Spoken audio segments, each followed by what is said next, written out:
for various reasons. But I think there's a lot of Twombly in this. There's a bit of, who knows, not much Giotto though, I guess.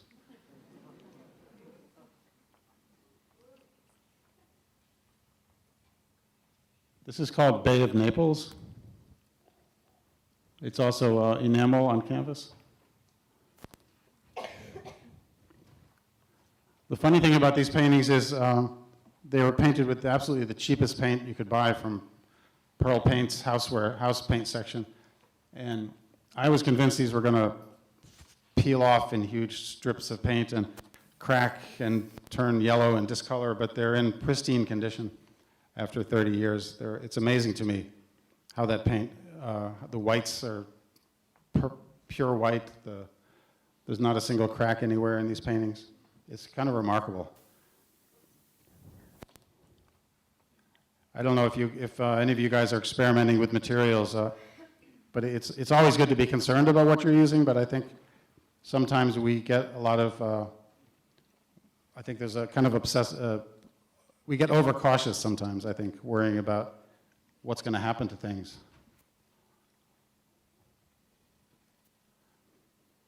This is a painting it's a self-portrait from 1983. What I had been doing for a couple of years was lifting images out of newspapers and magazines from the little ads, the yellow page ads, kind of very much involved with the same things that Lichtenstein and early Andy Warhol paintings were involved with. And I kind of felt like I'd come to the end of this investigation for myself, and I started kind of furiously drawing everywhere, almost kind of doodling, kind of obsessive doodling in restaurants and bars, anywhere that I was always drawing usually with a magic marker. And out of hundreds and hundreds of these drawings, there'd be one or two that would seem to resonate somehow and demand to be painted, and I'd stick them in an opaque projector and blow them up. And this was one I was trying to capture, retain the casual nature of the original doodle, but at the same time have some kind of the authority that comes from a painting. And they were very often painted again and again and again. The black line would be painted and then white paint on top, and a kind of editing process that would continue until the image was finished. This is another painting from that period with the same origin of the images. I started to look at a lot of kind of art brut, like Dubuffet, the things Dubuffet was inspired by, drawings by psychiatric patients and drawings by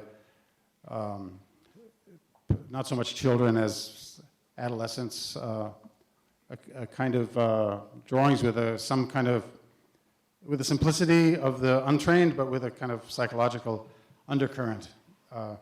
And I tried to bring some of that into my own drawings. So this painting represents a return. I'm not sure how clear it is in this scan, but the white in this painting is all collaged fabric. The only paint you see is the black marks and the colors. The rest is just patches of white paint, white fabric, sorry. For me, the way the image is made has often been important to me. It felt necessary for me at the time to build a surface incrementally in small.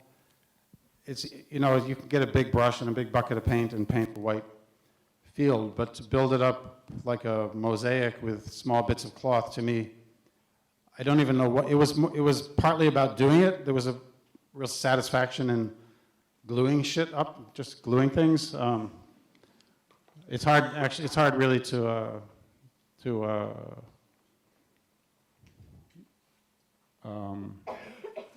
but it slowed the process down, which was important for me. And I think yeah, I think these wouldn't have been as interesting paintings if they hadn't been painted that way. It also activated the surface in a certain way.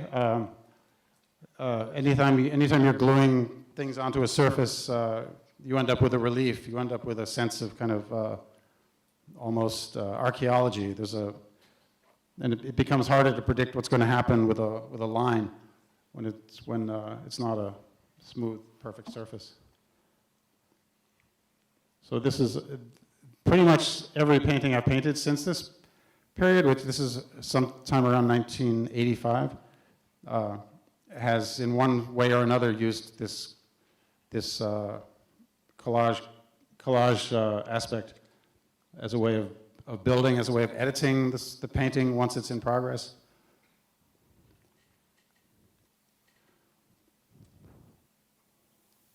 These are all quite relatively large, 6 feet, 7 feet, 8 feet tall. That's 8 feet tall, I believe. And again, this is the beginning of this painting was these kind of drawings I was constantly doing at that time.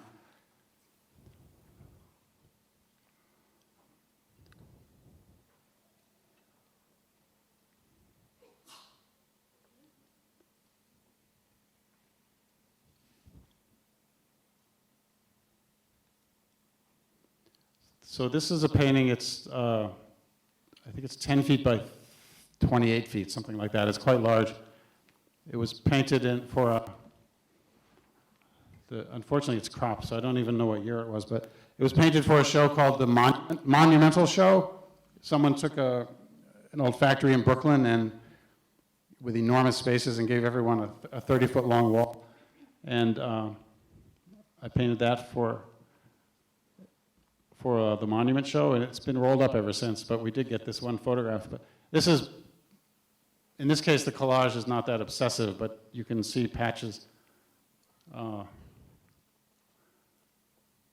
This is kind of a weird painting for me. It's kind of an aberration. It's kind of,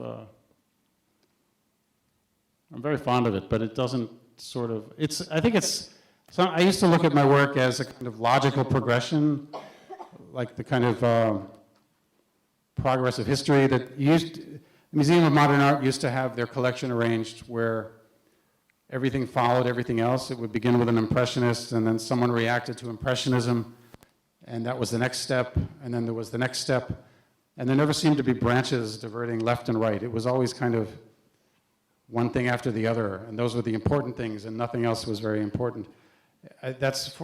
Fortunately, that's been a bit abandoned. I think this progressive view of history. It was, Jasper Johns, and then whoever came after Jasper Johns, and I think a lot of artists of my generation also looked at their own work somehow like that. It had to all kind of make sense. Everyone was thinking about the retrospective, even when we were 22 years old in art school, and I think it's great that things are messier now. I think there isn't that sort of we don't have the blinders on that we used to have. I think I wouldn't have shown this slide 10 years ago, probably, because it didn't make sense in terms of some other things. There's a painting called Hello.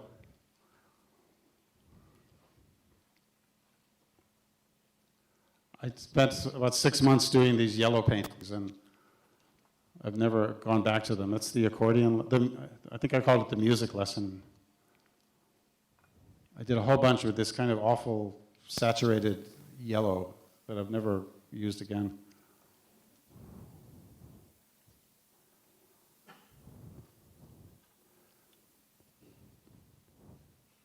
This is a painting called Realists Playing Together from 1986. And you can see in this painting the kind of ghost of a painting underneath it.